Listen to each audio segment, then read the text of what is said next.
finishing out group stage in second place with a 10-6. Will the puppy wall be the thing that sends OG to the lower bracket? That is the question of this matchup. It's two very unique play styles that directly contrast each other. Gentlemen, we will take a quick look at a recap of Secret's journey to the International.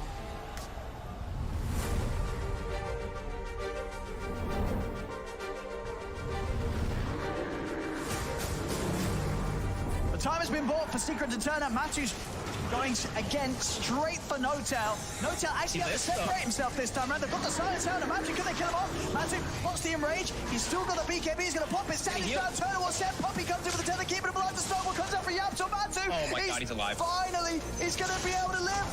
He's going to be able to live. He gets out of there. Puppy with the save. They've killed off a fourth. The Saxa goes down. I mean, it's just too much for OG. It's too much. They cannot deal with Secret here.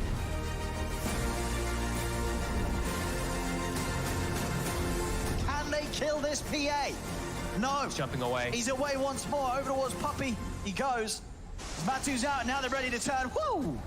Matu's back in. Ravage out. Edzai is ready to go for more.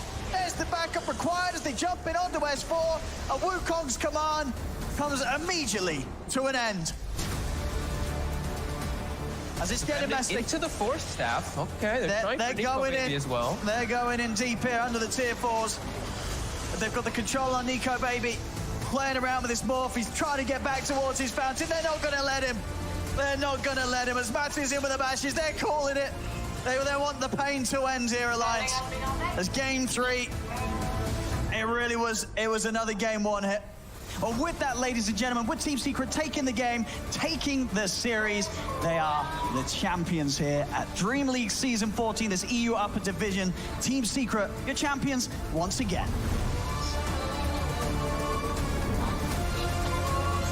Really good foresight play by Puppy here. That's Yep, might be in trouble too. He's got shards maybe to get some distance in a snowball Oh, nice. high ground. That's well done. You see a combo play?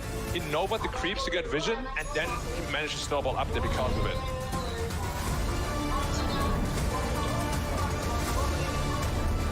See the walk by onto Matuma-man. Matuma-man is ready to go, but onto the side. Tuamo goes straight in with the charge. Over towards Puppy. Nisha down towards the two of them. This is going to be the invis for now. Keeping Tuamo safe. He gets away with the Trickster Cloak over the side. They're on top of Dead. Dead. He's been bashed up in control for Dead. He's able to get the G's off. He gets a second chance at living here. Dead. Still alive. Finally falls to the side, but as Dead Spawn buys back over to the side. Rolls in. Onto Yapsor.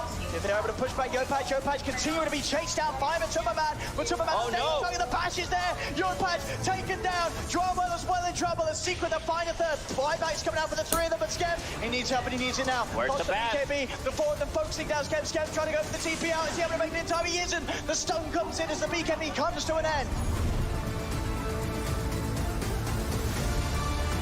Morphling on the run here, low on mana, doesn't have a way out of this one. He's just going to be slowly burned down unless Matuma-man can somehow save him. Maybe Appstore as well. He's got enough to be able to jump out with waveform. Call going in. Now with the egg on the side here. Oh dear, he actually gets the call and he runs away. He's still alive through all this one. Nico Baby, he charges in with the egg swell, but that's just an Aeon disc on Yapstor. He's going to continue to slow down Nico Baby's side. He meets him around the corner and says, "Are you looking for me, punk?"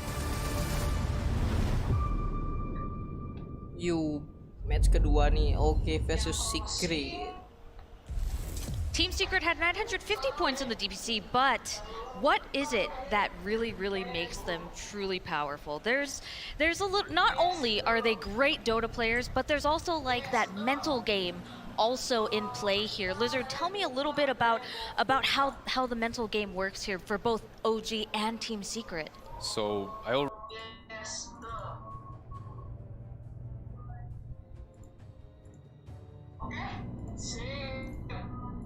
Sampai lagi? Dua kali lagi? Full music? Oke. Begitu kita berlanjut ke airlines and whatnot, that lightens the mood always. But what I've seen from Secret, not in this walkout, like when they were going to the booth, they looked very serious. However, in their games, I've seen some clowny business. I've seen some mechs being dropped on the ground in middle of team fights, laughter, just enjoying themselves a lot. I think there's something changed about them. This might be the TI. Yeah, on the flip side, you know, you can argue OG is the type of team that I think NoTail tweeted that like he really wanted the crowd to be there because it amplifies them. And something that I've noticed with OG too is that they, I think as a result of that, knowing that they feed off of that, they're upping their game for mental warfare. They're using, you know, I think they used Arteezy's significant game, I believe, against them. There's also, you know, they're like question marking in all chat, and it sounds so goofy and it sounds so silly, but it's not, because they won 2 TIs doing this. They're the team that started this trend of people taking mental coaching a lot more seriously. So you could argue that OG has also upped the ante this time around as well, even with no crowd. Oh, do you think it's more about propping yourself up, right, than anything else? I think for OG specifically, I think a lot of it's seen as sort of like clowny or even bordering on BM, but to them, it's just them enjoying the game, loving the game, and having fun. I think that's really what propels them. I think you were mentioning Team Secret.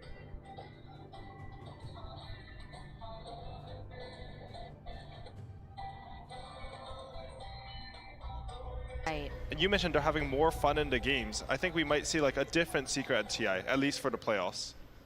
A different kind of Secret. What do you mean by that? How are they different? Team Secret, like I think for the past few years, I think they're the best team in the world outside of TI.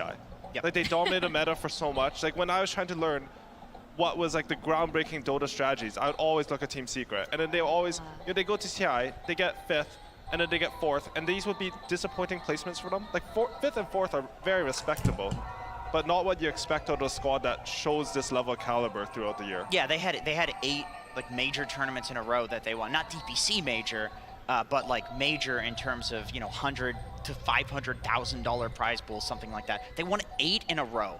And the finals were stomps too. Yeah, it's like complete stomps, yeah. 3-0 grand finals, one grand final after another. I was paneling most of them and felt like, okay, here we go. Secret comes in, it's a 3-0, going home early tonight, I suppose. But coming into this series, Slack said something interesting. He has his conspiracy theory that they were, you know, 4 months away from tournaments in order to hide their strategies and also to give themselves that mental break and change something, come into the TI in a little bit of a different way. I think they've accomplished that. I actually remember watching some major at some point, and they were interviewing Zai, and he was saying that for that major, they hadn't actually been scrimming up until like the 2 weeks before, other than boot camp. And so like the two week boot camp. And so it seems like they have had that mentality before, and they respect that mentality, and now they're actually doing that for TI rather than just these other tournaments. Perhaps it's because they took TI way more seriously, so they like changed it up, but now they're like, you know what, we're just gonna do what we did to win all of the other tournaments. Yeah, actually, I remember, I think MDO Disneyland, they won that major. I don't think they played a single scrim before that tournament. Yeah, that might have, that was actually, I think that was probably they did scrim before the tournament. Yeah. That's some confidence. Is that a confidence thing, or is that like the super secret strat about being secret? Did they scrim a lot before any major? Because they went out in the wild cards. It's hard to say. That's hard to say. We didn't get many interviews. Like, I mean, the MDL Disneyland one, that was like 2018. I don't know, I think after they got 4th in Singapore, they're sort of qualified for TI. They decided to like straight set their eyes on TI. I think they're very goal-oriented. I think that's something very similar to IG. You could see their games in DPC Season 2. They would even end them really quickly if things go wrong, just because they're focusing on the games, on the future. I like that we can see OG and they're just looking up at the monstrous versions of themselves. Like they're really enjoying the moment, and that's good to see for a team that, you know, obviously does incredibly well whenever they're enjoying the moment. I like that so much though. Like you're at the main stage. I know it's OG, they're the best at dealing with TI pressure, but they've won 2 TIs, they're still enjoying the moment. Yeah, like, that's pointing good. at It's so themselves, like, important. look Yeah. at where we are, remember how we got here, and Remember like, where we believe in came each from. other, you know? Yeah. I feel like they made Saxa a little bit smaller, actually. They may have. Yeah, they may have. I think they He did. is a giant. Yeah. Yeah, but to your point about enjoying themselves, there is actually, if you rewatch Truth Sight, Seb, coming into the grand finals, he says, guys, we already won this, just enjoy yourself. And that's it, right? If you enjoy what you're doing, it's so much easier to play, because that's how you defeat fear, that's how you defeat anxiety, and just go all in. Yeah, it's Channel true. the energy. It's true. OG is 100% a mental team. I remember there was something in the Omega League. We actually interviewed Seb and we talked to him about like the nature of language, and he went off for like 3 minutes explaining that, you know, jokingly, like other teams literally steal the words that they use because they're so important for winning the game, bringing these extremely complicated concepts and making them very simple. So OG is all about the out-of-game stuff. Tell me a little bit about their in-game stuff as well, because they're, as we mentioned earlier, they have 2 completely different play styles, with Secret maybe being a little bit more patient and OG being maybe a little bit more aggressive. Tell me a little bit about that, AUI. So I think Team Secret this tournament, more than any other team, not just this tournament, but historically, I'll see an enemy team run up the high ground into all 5 of their heroes. Puppy will be in front, they'll kill him, he'll buy back, and they'll win the fight. Yeah. And this consistently happens. They're less of a timing team, and they're more like waiting for their good fight. They will always wait for the perfect fight. OG, on the other hand, I think they're honestly a bit of a misunderstood team. People see them as this hyper-aggro team, which they are. But I think mostly they're like a timing-based team. There's like an on switch for them, and as soon as they hit their timing, they're ready to go and they never stop. As long as you can pressure your opponent, they're down to like bring all the numbers they need. Yeah, I remember watching a clip from No Tail's stream where he was breaking down their TI-8 win, and this also goes back to the nature of the language that they use, and I absolutely loved it. Like half the stream was him just memeing because he's a huge memer, but then the other half was like golden nuggets where basically he was like, yeah, so basically in this game, like, well, just Dota in general is like a game of cat and mouse, and as the game progressed, he was explaining the points where they were the cats and when they were the mice, and it's like these words that it sounds so silly and like almost childish, but it gives you a perfect idea of what their goal was at that point in the game. Like early game, OG, before the timings that you spoke about, what they do is they'll have Thompson like run in, not going for kills necessarily because he couldn't full to 0 the heroes he's trying to go for, but just to make space. Literally just to make space until they can get to that point where they become the cats, and then when they become the cats, they're just vicious killers. Interesting. And Lizard, what about the roster changes? We talked about it very briefly earlier, but now that OG is not the same OG that we've seen the last 2 years, what are the effects on that? I'm not sure if it's just them keeping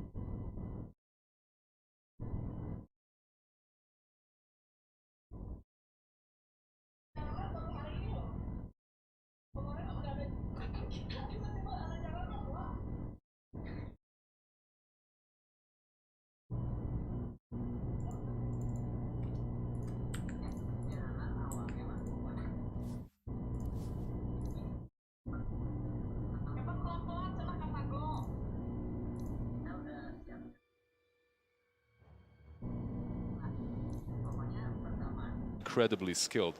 That's why he was top 2 on another TI, right, with DC before. So makes a ton of sense. He brings a ton of stability as well to the team, but in comparison to Jerax, maybe he does not necessarily have as much flair, and perhaps he doesn't bring as much when it comes to the emotional stability of the team. Okay. There aren't many players that can be as relaxed on a big stage as Jerax. Well, here's the thing, though. The more you doubt, the more power it gives OG. I remember listening to Elon Musk speak about the simulation. I was thinking, man, this guy may have smoked a little too much with Joe Rogan, but now that OG is so doubted to win TI, and more doubted than before. I am 100% convinced we do indeed live in a simulation. You can't write a better storyline than this. You're doubting them live on the panel right before their game. This fuels them. I hope you realize. This travels through the ether of reality and gives them power. Look at Sumail. So it's Kyle predictions and panel doubting them. Yes, That's it? everybody doubting them. All of the worldly doubt fuels OG. Honestly, oh, sorry. Oh, sorry. Go ahead, AY. I was just going to say, OG looks pretty poised for a third-time fluke in a row, you know? Well, he called it a fluke, so that still counts as doubting. You have to really mean it.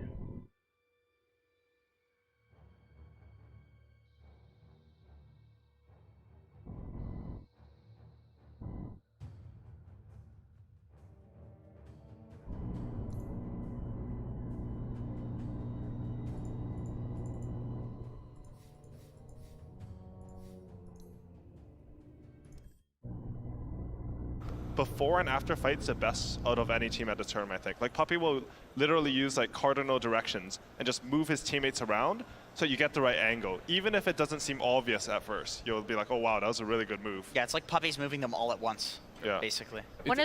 Sorry, go ahead. No, it stems all the way back to the old school captains. You can really see the same thing in QQQ and ROTK and all these oldies. They do the same thing. Awesome. So one more thing that I just have to ask. One of the things that we mentioned while we were talking over dinner about this series is that Secret was an informational-based team. Tell me about that. What makes them an informational-based team? Well, I think a big thing is like Secret doesn't necessarily look for timings. It's not like, oh, you know, obviously to a degree they will. Every single team at TI will. It's like, oh, we have a BKB, they don't, let's go fight. But Secret is the type of team where like you'll have like 10 seconds left on your Ravage cooldown and they will be smoked waiting on a high ground for you to walk up and they'll fight you. Okay. So they use information better than a lot of other teams. And it's because it's their playstyle to just beat you when you don't have something available to you. And to add on to that, I think Secret, as a team, they get the most information and they react to information the fastest. This team, traditionally, they push out the most waves. They will always have wave shove. They'll make the enemy show, you know, they'll get impatient, and that's why the enemy's actually running into them in the high ground, because they lost patience first. They're also, from what I've heard about their communications, I think they have, I mean, this is all hearsay because I've never been there, but everyone on that team talks a lot and provides a lot of information. I remember I saw this one series, I think it was with Vici, where they decided to put 3 heroes in the bottom lane, bring Puppy there, just so they could deward the camp. They get the hard pull off, which allows Yapster to be freed up, and then they save their glyph so that their puck can get 6 before the enemy storm. They coil him and Yapster's there because the lane's in good position for Zai. These sorts of plays are all set up by your communications. Like, you have to execute as well, but it's really good planning and It's definitely communication, but it has to come from somewhere, and that thing is experience. The amount of experience that Puppy brings to the team, that these big captains bring to teams, it's difficult to beat because he has multiple mental models on a way that he can direct his team to play a different style in every single game. And he's surrounded by such talent that they're able to actually conform and move into different directions of different strategies. I think that's extremely important for them. If they're losing, they will never bow down and make these silly mistakes. They won't even desperate smoke out. They will continuously try to split push to buy themselves some more time, and they're the best at that. One thing that really that has me wondering is how the current state of affairs of the world has affected TI for both of these teams. As you mentioned earlier, OG has no audience that No-Tail can feed off of, but at the same time, Team Secret, a very, very experienced team, they're probably not really sure what to do with this as well. There's no audience. They might have, like, there was no TI last year, so they don't have, like, the practice, the extra TI experience. Do you think that both of these teams will be suffering a little bit, or do you think that they're just ready, they're prepared? Well, I would say that emotions are still running high. If you think about the majors, one team got devastated by a punctuation mark, so it doesn't matter if it doesn't really matter if you have the audience or not, but the build-up is even bigger because it's been longer.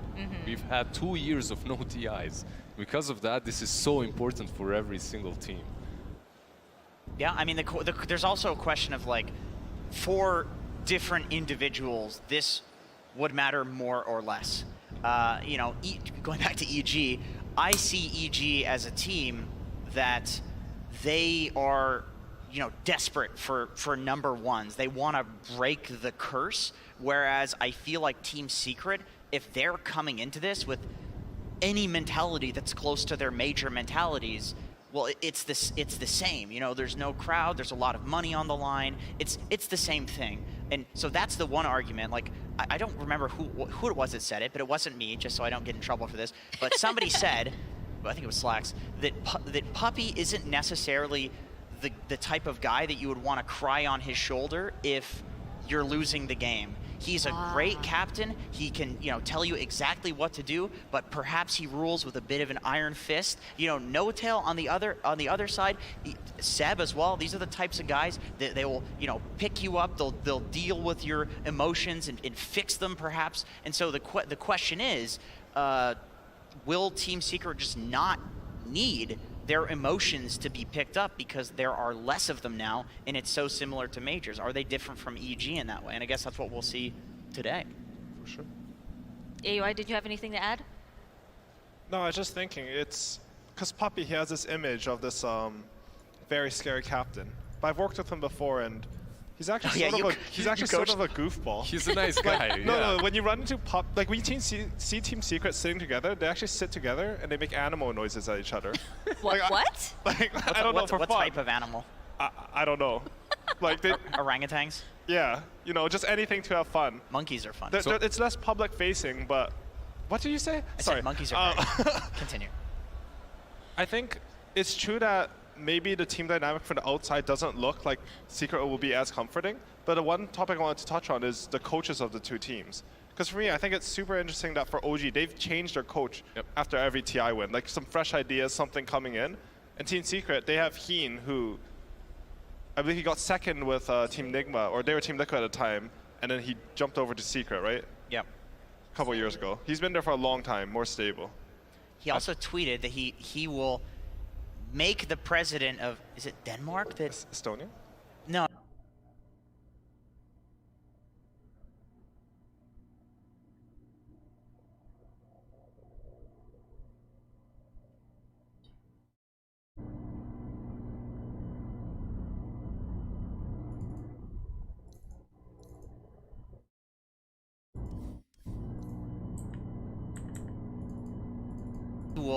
Will make the president of, is it Denmark? Estonia? No. At the drafter's desk, and he's shaking his head at Jenkins right now, and he was the one that told us it was Finland. What an expert! Thank you, Sin. Thank you. When it comes to the coaches that you talk, I actually did talk to Soshka a little bit. I'm sad that he didn't manage to get here on TI, but he is still a side coach. They didn't abandon him. He's still with the team, as much as I understand. But all right, cool. Well, it looks like we are ready for the first game of the series. Let's get it started.